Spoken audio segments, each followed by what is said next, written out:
اللهم لبيك لبيك لا شريك لك لبيك إن الحمد والنعمة لك والملك لا شريك لك لبيك لبيك اللهم لبيك. اب آواز سے چلے تو آپ عصفان پہنچے. عصفان تھے تو آپ نے کہا ابو بکر یہ کون سی جگہ ہے؟ کہا جو عصفان. کہا میں دیکھ رہا ہوں ہود اور صالح علیہ السلام گزر رہے ہیں اس وادی سے لبیک کہتے ہوئے حج کو جا رہے ہیں. عصفان سے آپ مر الزہران پہنچے، پھر وہاں سے آپ صرف پہنچے. صرف میں حضرت عائشہ رضی اللہ عنہ خیمے میں رو رہی تھیں. آپ نے فرمایا کیا ہوا؟ لعلک نفستی، لگتا ہے تجھے عورتوں والا عذر پیش آ گیا. کیا؟ جی ہاں. تو کوئی نہیں، رو نہیں، اب تو عمرہ نہیں کرو گی، بس حج کرو گی. پھر وہاں سے آپ تنعیم پہنچے. تنعیم میں آپ نے احرام کی چادروں کو تبدیل فرمایا. جو 2 چادریں مدینہ میں زیب تن فرمائی تھی، تنعیم اتار کر 2 نئی چادر اسی کپڑے کی.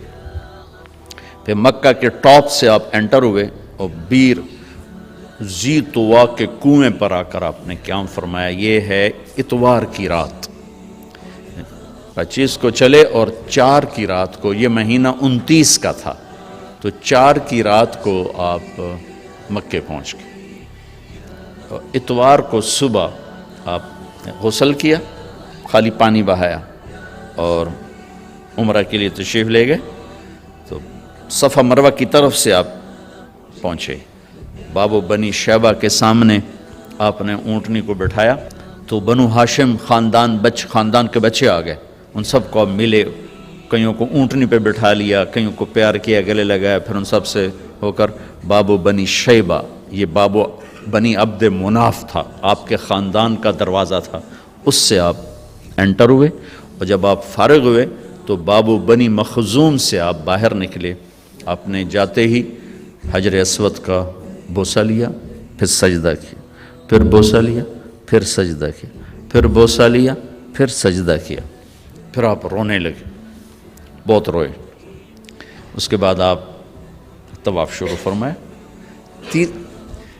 تیسرے یا چوتھے چکر میں آپ نے پانی بھی پیا اور حضرت عمر سے فرمایا کہ عمر حجر اسود کے بوسے پہ لڑائی نہ کرنا، جگہ ملے تو لے لینا، جھگڑا نہ کرنا. جیسے ہمارے نادانی میں لوگ وہاں عورتیں بھی ایسی حماقت کرتی ہیں کہ ایک سنت عمل کے لیے فرض چھوڑ دیتی کہ مرد عورت کا یوں آپس میں اختلاط، یہ اس سے بچنا فرض ہے، اور وہ ایک سنت کے لیے گھس رہی اور لڑائی جھگڑے فساد، قریب بھی نہیں جانا چاہیے. اللہ کے نبی نے استلام کیا. جب رش ہو گیا تو آپ کے پاس ایک لکڑی تھی، وہ دور سے یوں لکڑی کو لگا کر اور اس کا بوسہ لے لے. پہلا آپ نے بوسہ لیا، اس کے بعد رش ہو گیا تو پھر آپ نے ہر دفعہ بوسہ ایک دفعہ بوسہ لیا. اس کے بعد آپ کے پاس ایک لکڑی تھی، اس لکڑی کو آپ یوں چھوتے تھے حجر اسود کو اور اس کا بوسہ لے لیتے تھے. بوسہ صرف ایک دفعہ. پھر جب آپ نے 2 نفل پڑھ لیے اور تشریف لے گئے صفا مروہ کے لیے تو پھر بیت الحجر اسود کا بوسہ لیا اور آپ نے جا کر صفا مروہ پہ 7 چکر پورے کیے. بعض روایت میں ہے کہ 3 چکر پیدل کیے، پھر مجمع زیادہ ہو گیا تو 4 اونٹنی پر بیٹھ کر گئے تاکہ لوگ دیکھ لیں. اس کے بعد آپ نے اعلان فرمایا کہ بھئی جن کے پاس قربانی کا جانور نہیں ہے وہ احرام کھول دو. تو صحابہ نے کہا یا رسول اللہ آپ کھولیں. تو آپ نے فرمایا کہ میرے پاس قربانی کا جانور ہے، ابو بکر کے پاس، عمر، زبید، طلحہ یہ نہیں کھولیں گے جو کہ ان کے پاس بھی قربانی کا جانور ہے، باقی جن کے پاس نہیں کھول دو. تو سب نے کھول دی اور حج افراد بھی تمتع بن گیا، حج قران بھی تمتع بن گیا. اب نہیں ہو سکتا، اب جو نیت کریں گے وہی کرنی پڑے گی، لیکن اللہ کے نبی کا خاص حکم تھا تو سب کا حج تمتع بن گیا. اتوار، پیر، منگل، بدھ 4 دن آپ وہاں ٹھہرے.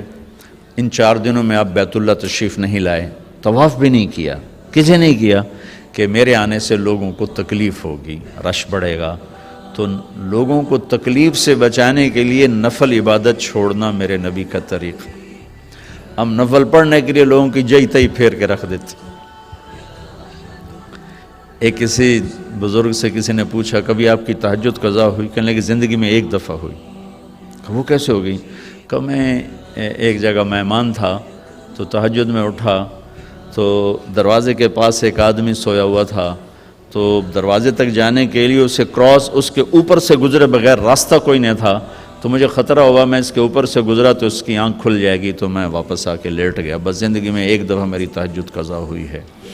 تو ہم لوگ نوافل کے لیے لوگوں کو اذیت میں ڈال دیتے، اور میرے نبی نے طواف جیسا عمل، طواف کے ہر قدم پہ 70,000 نیکی لکھی جاتی، طواف جیسا عمل نہیں کیا کہ میں جاؤں گا رش بڑھے گا لوگوں کو تکلیف ہوگی۔ صرف بدھ کو گئے، ظہر کی نماز پڑھی اور حج کا طریقہ بتایا۔